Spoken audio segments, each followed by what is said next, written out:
Am I the asshole for speaking Italian to my GF's rude Italian-American family and embarrassing them? ETA. There may have been some confusion as to my GF's reaction. She was ashamed her family dug so deep into me, not about my response. After wanting to die for the next 48 hours, she agreed I did the right thing and that it was funny. Backstory. Due to my dad's job, we lived in Italy for 3 years when I was younger, so I speak Italian almost fluently. It's been a while, so I've lost some of it. And #X200B. Recently I started dating a girl. She's great and I love her so much. I met her family a few nights ago for dinner. She warned me that the male side of her family is very big into being macho, into testing the boys the women date, and are very big on taking pride in their Italian ancestry. I think besides the grandfather, however, they were almost all born in Bergen County, New Jersey, but whatever, it's nice to take pride in one's heritage. And #X200B. Long story short, at dinner they kept making jokes at my expense. I honestly would not call it bullying. Just things about my height, beard, shaved head. They tried making fun of my IT job too, but stopped once I told them my income. It was overall not a bad experience, but a not so pleasant one. Anyways, her older brother kept pushing things, giving me exceptional amounts of shit for playing lacrosse in HS. Apparently it's a sport for prissy rich kids and not manly like football or baseball. He ended his rant by saying, "Hey, we're just a big Italian family, we're loud and tell it how we see it. Ha ha ha." And all the family except my girlfriend laughed. So I, for the next minute, responded to everything they said in Italian. My girlfriend buried her head in shame. The grandfather laughed and everyone else kept looking at each other confused before telling me they didn't speak Italian. I replied, "Then don't use your Italian heritage as an excuse to behave poorly when you can't even speak the language." They got mad, but the grandfather told them all I was right and to be quiet. And #X200B. My girlfriend isn't mad, just ashamed. I think the grandfather likes me, but word from my GF's sister is that all the men are furious, think I'm a smart ass and that I disrespected them and their masculinity in an unforgivable way. So am I the asshole? Lol, not the asshole. The granddad knows it. He probably half rolls his eyes every time they say they are Italian when he knows he's the last speaker. You shut them down in the most epic, appropriate way possible. Your girlfriend should be proud, flaunting that her boyfriend is more Italian than any of them. Not the asshole. Roth laughing my ass off. Grandpa loves you, and a significant other happy to see you put those idiots in their place, I guarantee it. Girlfriend needs to realize that the thing to be embarrassed about is the fact that her brothers are such total stronzi. LMAO, the pure savagery from what you said and did is so golden. You totally won the heart of your GF's grandfather. I wish I had that kind of grandfather, but mine is an awe. You and your girlfriend are lucky to have each other. Not the asshole sending good vibes. Not the asshole. It sounds like the boys were hoping to put you through a hazing ritual and you weren't biting in at them in their place. And grandpa approved. Not the asshole, they were being jerks. As someone who has also been to Italy a bunch of times, I know there is a big difference between Italian Americans and real Italians. Real Italians are not loud in public, or call it how they see it. In fact, that is how you spot an American tourist in Italy. Not the asshole. They dish out but they can't take it. If you're a smart ass, that makes them, insert opposite of smart word because I don't want to ban assholes. Also, you got approval from the patriarch. In their toxic masculinity world, you've gone around them and got yourself a sweet spot in the family at their expense. Of course they're going to be fuming. You won the petty fight. Am I the asshole for spending my own money? My 36F boyfriend, 43M, has been annoyed at me recently for spending money on shoes, purses, dresses, jewelry, etc. I work full-time and have a second part-time job for fun. He has 2 part-time jobs that add up to about 10–15 hours a week in total. I pay 3/4 of all the bills plus all unexpected expenses, which doesn't bother me since I do make a lot more. He can barely cover his 1/4 and sometimes skips paying because he doesn't have enough. Shit happens and I cover his share those times. I lost a metric fuckton of weight and needed to buy a whole new wardrobe. With new clothes comes the need for accessories obviously, so I've been finding stuff I like and purchasing that too. I always make sure the bills are paid, the car has a full tank, the fridge is stocked, the birds and child are taken care of, and some money goes into an emergency fund just in case. In my mind, the money that is left is mine to spend however I like. I work 45 hours a week in a highly specialized niche job that took a literal decade of studying to get the required knowledge.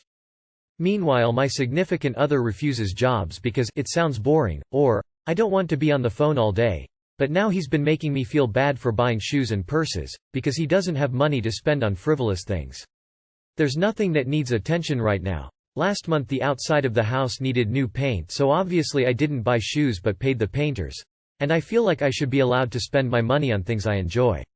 We have kept our finances separate, by the way, and even though it's our house, the mortgage is in my name only. He wires his share to me every month and I use it for groceries and internet and Netflix and such. Am I the asshole for buying clothes and shoes here? How exactly could you possibly be the asshole here?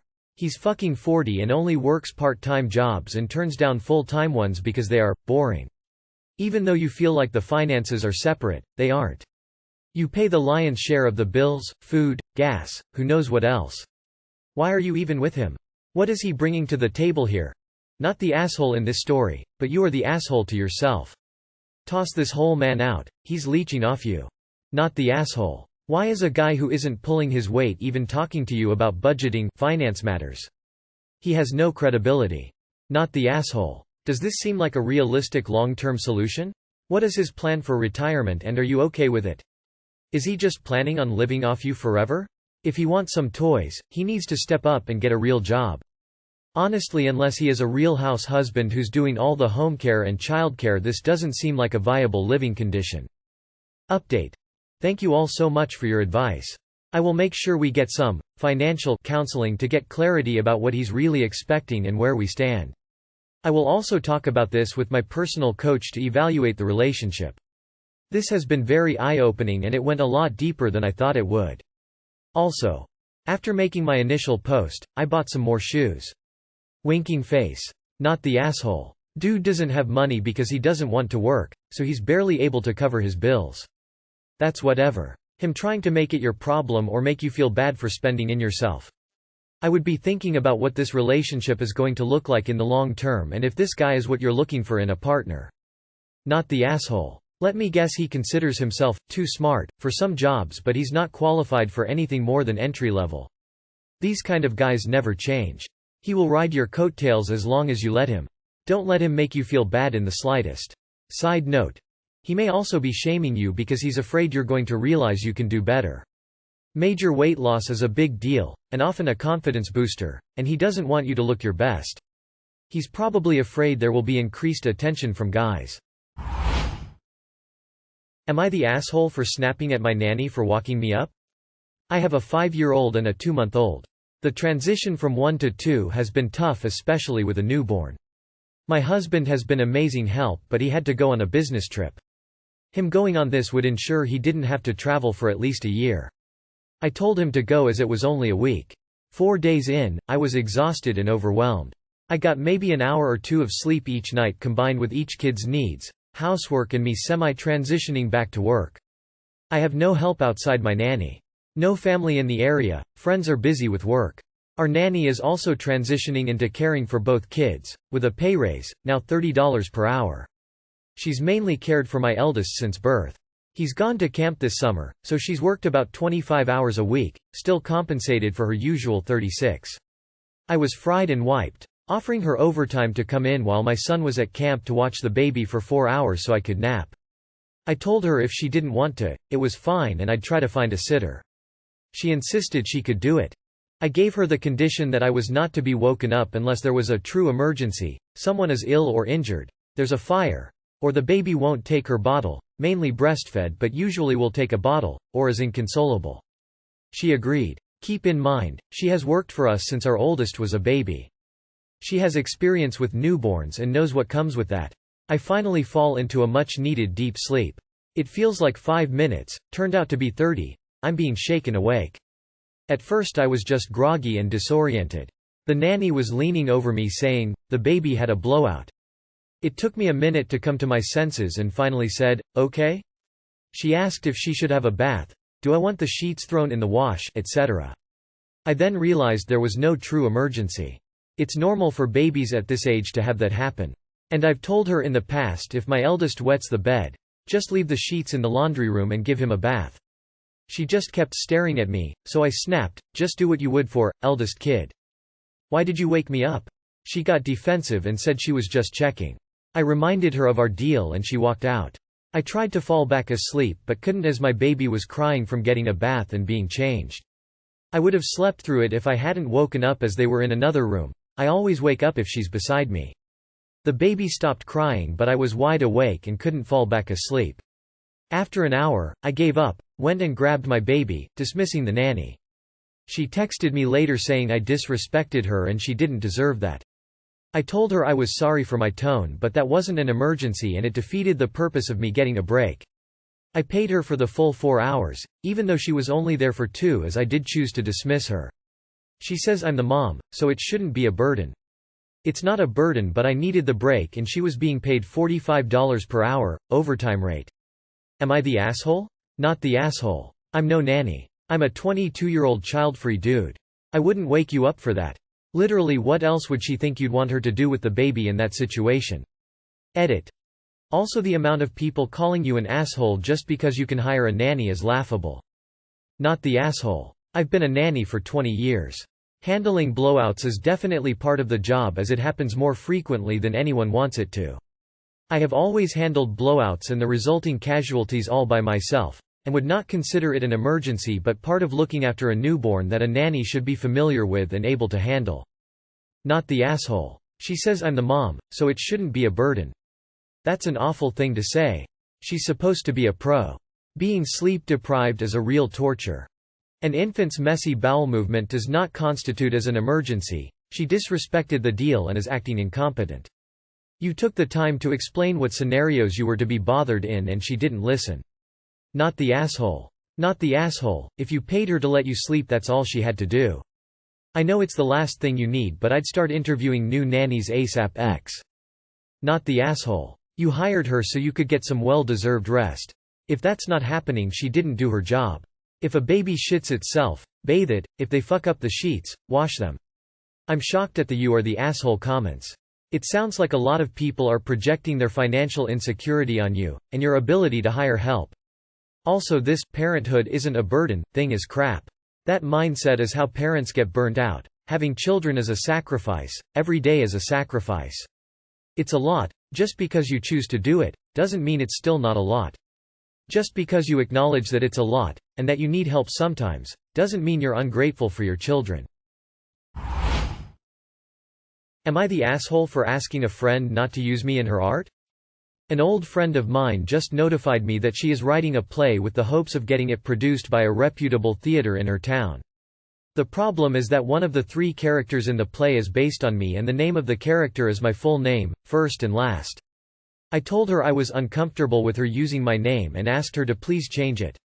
She said no and insisted she has every right to use my name. I am a very private person and this friend knows that about me and pointed out that the character based on me is also private, and that this somehow makes her play meta and hilarious. She seemed a little amused by my objections to her using my name. She also seemed indignant that I would ask her to use a different name for this character, claiming that it was her right as an artist to use whatever parts of her life she wanted, including me, and that I was trying to encroach on her artistic freedom. So am I the asshole for asking her not to use my name?